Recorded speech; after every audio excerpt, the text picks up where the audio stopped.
What's up, Running Tribe? This is Coach Wes, and you're in week number 5. Welcome to your peak phase. These are the final 2 weeks of the Beginner's Breakthrough Program.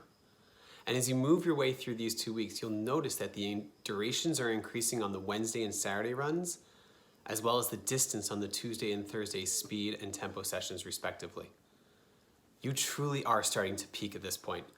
And you probably don't need me to tell you that, because your body's probably telling you that to a certain degree. Now that brings us to what I wanted to talk about this week.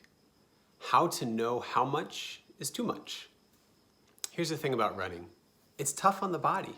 It is. I have decades of experience understanding that. But what I want you to understand is there's a way to listen to your body and the signals that it's giving you to understand when you're riding that fine line between pushing your limits and being past them. And that's really when the idea of pain comes in. So when you're in pain, it's your body sending a signal from the body to the brain to say, hey, this isn't right. Now, I'm not talking about like the mental discomfort or that breathing discomfort that you might have at the beginning of a run or in the middle if you're doing a hard effort. I'm talking about that little sound that comes from your knee, not necessarily audible sound, but that little signal that comes back like, oh, my knee doesn't feel that great. Let's see if I can kind of warm up. Or, gosh, my knee's been hurting for a couple miles now. Or the ever-present, for some people, shin splint or plantar fasciitis. There's signals that your body sends, and it's hard to be in tune with what just feels like a little bit of discomfort and what feels like pain. But I will give you the same message that my professor gave me when I was taking my kinesiology tests and exams and courses at Penn State a long time ago. And he said that pain should not prohibit you from doing today what you did yesterday. So let's say that a different way. If you're in so much pain that you can't do today what you did yesterday, then your body needs more time to recover.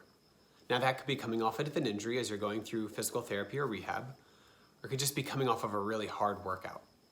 And that's the reason in the program we kind of weaved in your strength days, your recovery run days, as well as your active release, trigger point, just kind of movement days on Sunday. Listen to your body. That is going to be paramount at this point. If you start listening to your body, it's giving you lots of signals of like, this hurts or this doesn't feel good, you're better off to back off for a little while than to try and push through when it's knee pain, hip pain, ankle pain, whatever those orthopedic type of pains or discomforts might be. Now, if you're getting to the spot where you're like, hey, I'm in it, I love it, I find myself training a ton, and you actually think you're starting to overtrain, there's a really easy way to monitor that. Now, overtraining will usually be accompanied with lack of sleep, compromised immune system, so you might find yourself getting sick, decreased performance, but the most objective and easiest way to measure overtraining is an increase in resting heart rate. So if you feel like you're in that state of overtraining, say you're doing this program and you've done it a couple times now, and you're finding yourself, your performance isn't getting better and you're kind of worn down all the time, what I would suggest you do is start taking your resting heart rate when you wake up first thing in the morning.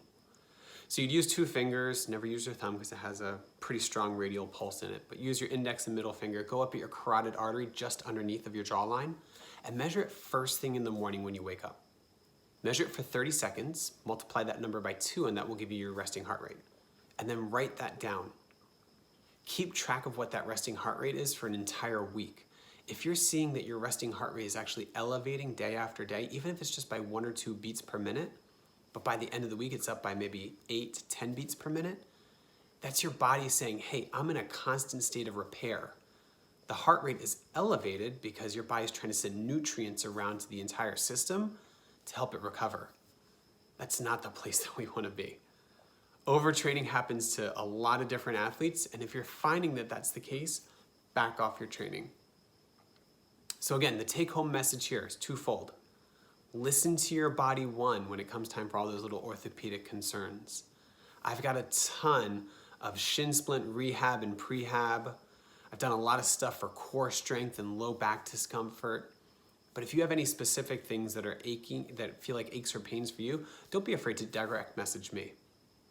I have my athletic training certification. I worked in a physical therapy clinic for 4 years out of college. I've worked with this stuff. I've also felt most of these things myself. So I'd be happy to guide you through that path. Second thing, if you feel like you're at the spot where you're kind of overtraining, your performance is decreasing, use that resting heart rate as your guide to find out objectively if that's happening. And if so, give yourself some rest. We want to be in this for the long run. Life ain't a track meet, it's a marathon. If you know the name of that rapper that had that lyric back in early 2000s, definitely hit me up on social and let me know. All right, team, hopefully that was helpful. Keep it going, and I will see you guys next week. Peace.